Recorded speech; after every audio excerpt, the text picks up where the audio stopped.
नमस्कार friends, good morning. स्वागत है आपका हमारे YouTube चैनल में। और आज हम कक्षा 10वीं की प्रश्नवाली 3.3 प्रतिस्थापन विधि करेंगे, जो कि बहुत ही मोस्ट इम्पोर्टेंट एक्सरसाइज है और इसमें से एक सवाल निश्चित ही वार्षिक एग्जाम में पूछा जाता है। और यदि अभी तक आपने हमारे चैनल को सब्सक्राइब नहीं किया है तो चैनल को सब्सक्राइब कीजिए, बेल आइकॉन प्रेस कीजिए ताकि हमारे अगले वीडियो के अपडेट्स आपके पास सबसे पहले पहुंच सके। अब हम देखते हैं पहला सवाल। प्रतिस्थापन विधि बहुत ही महत्वपूर्ण इम्पोर्टेंट विधि है। इसका हम पहला सवाल करते हैं। तो जो पहला सवाल दिया अपने को, पहला सवाल दिया है x + y = 14 और x - y = 4। ये दो समीकरण दिए हुए हैं अपने को। इसको प्रतिस्थापन विधि से अपने को हल करना है। सवाल में समीकरण दिया रहेगा और लिखा रहेगा प्रतिस्थापन विधि से हल कीजिए। तो समीकरण 1 और समीकरण नंबर 2 दिया। तो प्रतिस्थापन विधि में हमेशा एक बात ध्यान रखना, इसमें समीकरण 1 या समीकरण 2 दोनों में से किसी भी समीकरण से हम x का या y का मान निकाल के समीकरण नंबर 3 बनाएंगे। आप समीकरण 1 का से यदि x का या y का मान निकालोगे तो उसको समीकरण 2 में रखना, और समीकरण 2 से यदि निकालेंगे हम तो उसे 1 में रखना है। तो अब हम यहाँ हल करते हैं। तो इसमें लिखेंगे सबसे पहले कि समीकरण 1 से x का मान निकालने पर, समीकरण 1 से x का मान निकालने पर, तो हम x का मान निकालेंगे। देखो यहाँ लिखेंगे समीकरण पूरा कंप्लीट, x + y = 14। x की वैल्यू निकालेंगे तो 14, जो y का है प्लस का है उधर पहुंचेगा तो कायम हो जाएगा माइनस में। तो ये हो जाएगा x = 14 - y। ये अपना समीकरण नंबर 3 प्राप्त हो गया। मतलब समीकरण 1 से समीकरण नंबर 3 बना है। अब इसी मान को, जो अपने को ये मान दिया है x, इस मान को समीकरण नंबर 2 में पुटिंग करना, अपने को इसमें रखना है। तो हम यहाँ लिखेंगे कि समीकरण नंबर 3 से x का मान समीकरण 2 में रखने पर, कौन सा समीकरण रखेंगे हम? समीकरण नंबर 2 में इस मान को रखेंगे, x की जो वैल्यू अपने पास। तो समीकरण नंबर 2 अपने पास लिखा x - y = 4। जहां पर भी x है उस x के स्थान पे हम लिखेंगे 14 - y। तो देखो यहाँ लिखा है x, तो हम x के स्थान पे लिख देंगे 14 - y बराबर में क्या? 4। अब इसमें आपको पता होना चाहिए डबल y है, लेकिन दोनों का आगे साइन का है? माइनस का है। तो जब दोनों संख्या माइनस की होती है या दोनों ही प्लस की होती है तो आपस में जुड़ जाती है। यदि साइन चेंज है, एक प्लस एक माइनस है, तो वो आपस में घट जाती है। तो अब देखो 14 ऐसा कैसे लिखेंगे? दोनों को जोड़ेंगे तो साइन माइनस के आ गया, लेकिन कितना हो जाएगा? 2y = 4। अब इसमें -2y ऐसा कैसे रहेगा? अचर संख्या कौन सी? 14, इसको हम उधर पहुंचा देंगे तो कायम हो जाएगा ये भी माइनस में, क्योंकि इधर प्लस का। तो -2y बराबर 14 में से 4 जाएंगे तो क्या बचेगा? -10, क्योंकि बड़ी संख्या काय की है? माइनस की। अब इस माइनस से ये माइनस कट जाएगा। अब अपने को y की वैल्यू निकालना है, तो y = 10, ये इसके इंटू में तो ये बटे में पहुंच जाएगा। 2 से इसको डिवाइड करें कितने हो जाएगा? 5 बार। तो अपना जो y की वैल्यू प्राप्त हो गई, तो y का जो मान आ रहा है वो कितना आ गया अपने पास? 5 हो गया y का मान। अब ये तो y का मान हो गया। अब इस y के मान को समीकरण नंबर 3 में अपने को रखना है। तो यहाँ लिखेंगे हम कि y का मान अपने को पूरा कंप्लीट लिखना है, क्योंकि एग्जाम में इसको पूछा जा रहा है 4 या 5 नंबर के रूप में। तो y का मान समीकरण 3 में रखने पर, समीकरण 3 है अपने पास, x = 14 - y। तो x = 14, y के स्थान पर 5 रख देंगे तो x की जो वैल्यू निकल के आएगी वो कितनी आ जाएगी अपने पास? 9। तो देखो x का मान 9 है और y का मान कितना अपने पास? 5। ये दोनों मान प्राप्त हो गए। तो ये प्रतिस्थापन विधि से हमने x और y का मान निकाला। अब यदि आपको उत्तर की जांच करना है तो यहीं से आप समझ सकते हो, जैसे x की वैल्यू 9 है और y की वैल्यू कितनी है? 5 है। तो जैसे अपने को समीकरण दिया, हम यहाँ x के स्थान और y के स्थान पे दोनों मान रखेंगे। यदि योगफल 14 आ रहा है तो अपना आंसर सही रहेगा। x के स्थान पे 9 रखा, y के स्थान पे 5 रखा, तो 9 और 5 कितने हो जाते हैं? 14। यहाँ x के स्थान पे 9 रखा, -4, तो कितने बचे? 4। तो ये दोनों इधर का और इधर का बराबर होना चाहिए। तो ये अपना आंसर बिल्कुल सही रहेगा। अब इसी प्रकार से अब हम देखते हैं सेकंड सवाल। तो अब सेकंड सवाल देखने के लिए यहाँ लिखेंगे हम समीकरण जो अपने को सेकंड सवाल दिया है, C S minus T equal to 3 दिया है, S upon 3 plus T upon 2 equal to 6 दिया। अब इसमें अपना एक समीकरण तो क्लियर बन रहा है, ये बन रहा है, लेकिन इसमें क्या दिया है उन्होंने, बटे में संख्या दी, जैसे 1/3 और 1/2। तो इसको हम इधर हल करते हैं।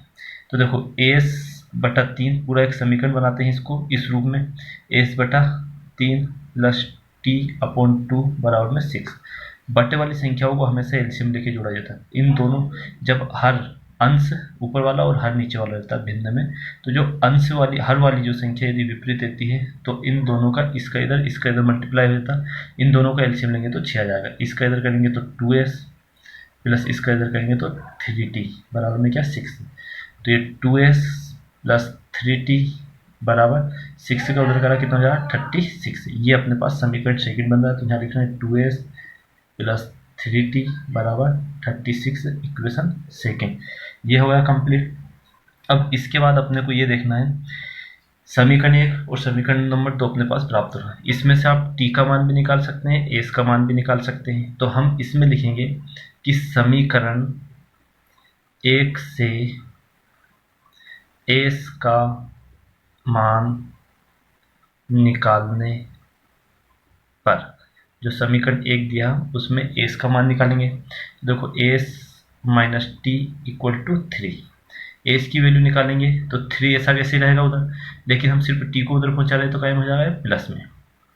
ये समीकरण नंबर 3 अपना प्राप्त हो गया। समीकरण नंबर 3 अपना कंप्लीट हो गया। समीकरण 1 से समीकरण नंबर 3 प्राप्त हो। अब इसमें यहाँ लिखेंगे कि समीकरण 3 से एस का मान समीकरण 2 में रखने पर, समीकरण नंबर 2 में अपन s का मान रखेंगे। तो समीकरण नंबर 2 अपने पास 2s plus 3t equal to 36, ये समीकरण नंबर 3। इसमें जहां पर भी s दिया वहां हम क्या रख देंगे 3 प्लस t। तो देखो 2 3 प्लस t, बीच में प्लस है, 3t इक्वल टू 36 आ रहा समझ में, क्योंकि s के स्थान पे अपन ने 3 प्लस t रख दिया। अब इसका हम गुना करेंगे तो 6 2 का t में करा तो 2t प्लस 3t बराबर में 36। अब ये 6 जो है इसको हम कहाँ पहुँचा देंगे, उधर पहुँचा देंगे, क्योंकि ये दोनों सेम है, इनके साथ t है, दोनों अचर संख्या है, इस चर संख्या को हम उधर पहुँचा देंगे।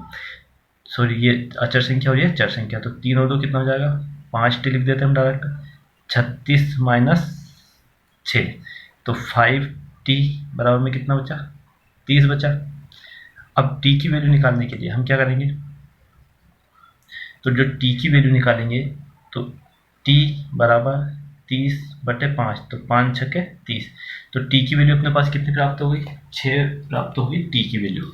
अब जब t की वैल्यू 6 है तो इस t के मान को यहाँ लिखना अपने को कि t के मान को समीकरण 3 में रखने पर, तो समीकरण 3 अपने पास ये 3 प्लस टी, तो s बराबर 3 प्लस 6, तो s इक्वल टू कितना हो जाएगा 9।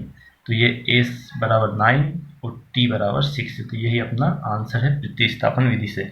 अब इसमें आप मान रख के देखोगे तो आपको पता चल जाएगा, s के स्थान पे यदि 9 रखा और t के स्थान पे 6 रखा तो 9 में से अगर 6 जाएगा तो कितना बचेगा 3। तो यही अपना क्या रहेगा आंसर। इसमें भी आप रख के देखोगे तो यही आंसर आएगा। तो ये अपना सेकंड सवाल था। अब हम इसी आधार पे तीसरा सवाल देखते हैं। अब है तीसरा सवाल इसी का। तो देखो तीसरे सवाल में दिया अपने को 3x माइनस वाई बराबर 3, 9x माइनस 3y बराबर 9, समीकरण फर्स्ट और समीकरण नंबर सेकंड दोनों दिए अपने को। अब इसमें भी अपने को वही मान निकालना है, तो इसमें भी हम x की वैल्यू निकालेंगे। तो यहाँ लिखेंगे समीकरण x की और y की किसी की वैल्यू निकाल सकते हो आप। समीकरण 1 से x का मान निकालने पर। तो 3x minus Y equal to 3। तो एक्स की वैल्यू निकालेंगे तो क्या लिखेंगे 3x, वाई को उधर पहुंचाएंगे कायम हो जाएगा प्लस में क्योंकि माइनस का है इधर। तो एक्स के निकालने के लिए 3 प्लस वाई, ये इसके गुणांक में तो कहाँ पहुंच जाएगा बट्टे में। तो ये समीकरण नंबर 3 अपने पास कंप्लीट मिल गया। अब जब समीकरण नंबर 3 हो गया तो अब इस x के मान को तो यहाँ लिखेंगे कि समीकरण 3 से x के मान को समीकरण 2 में रखने पर। तो समीकरण 2 अपने पास कितना 9x माइनस 9, ये समीकरण नंबर 2 है। अब इसमें हम मान रखेंगे तो 9 जहाँ पर भी x है वहाँ पर क्या रख देंगे हम 3 plus Y upon 3 minus 3y बराबर 9। इस 3 से इस 3 को काटा, कितनी बार काटा 3 बार। 3 का 3 में इंटू करेंगे तो 3 से कितना हो जाएगा 9 प्लस 3 का 3 में करा 3y माइनस 3y बराबर में क्या है 9। अब देखो ये तो पता चल गया अपने को। अब चर संख्या लगा, चर संख्या लगा, देखो यहाँ माइनस का साइन है, यहाँ प्लस का साइन है। इस माइनस को पहले उधर पहुँचाते फिर हल करते हैं इसको। तो 3y 9 माइनस 9, देखो ये भी कट जाएगा ये भी कट जाएगा, बचा क्या 0। मतलब कि इस सवाल में अपने को दिया है कि ये जो सवाल है इसमें आप यहाँ देखिए 3x से माइनस वाई बराबर 3, 9x माइनस 3y बराबर में 9। तो ये जो सवाल है ये एक अनंत अनेक हल है। मतलब इसमें जो x की वैल्यू है वो कुछ भी हो सकती है, y की वैल्यू भी इसमें कुछ भी हो सकती है। अनंत अनेक हल है। कैसा अनंत अनेक हल है, यहाँ क्या दिया, ये इस आधार पे a1 बटा a2 बराबर b1 बटा b2 बराबर c1 बटा c2। तो ये तीनों बराबर हैं क्योंकि देखो 3/9 यहाँ मान दिया है बराबर -1 बटा -3 बराबर 3/9। इससे कट, इससे 3 एकम 3, 3 तिया 9, 3 एकम 3, 3 तिया 9। तो क्या आ जाएगा 1/3 बराबर 1/3 बराबर 1/3।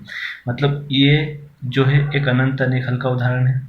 तो इसलिए यह सवाल इससे आगे नहीं होगा। और इसका जो आंसर आएगा वो ये लिखना है इसमें अंत में कि अतः अनंत अनेक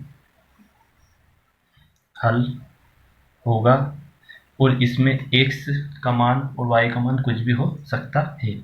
तो ये थे हमारे प्रतिस्थापन विधि के 3 सवाल। अब जो आगे के 3 सवाल है वो हम अगले वीडियो में करेंगे। और यदि आपको ये वीडियो पसंद आया हो तो हमारा अगला वीडियो भी ज़रूर देखें और चैनल को सब्सक्राइब करें और अपने दोस्तों के साथ शेयर करें। जय हिंद, जय भारत।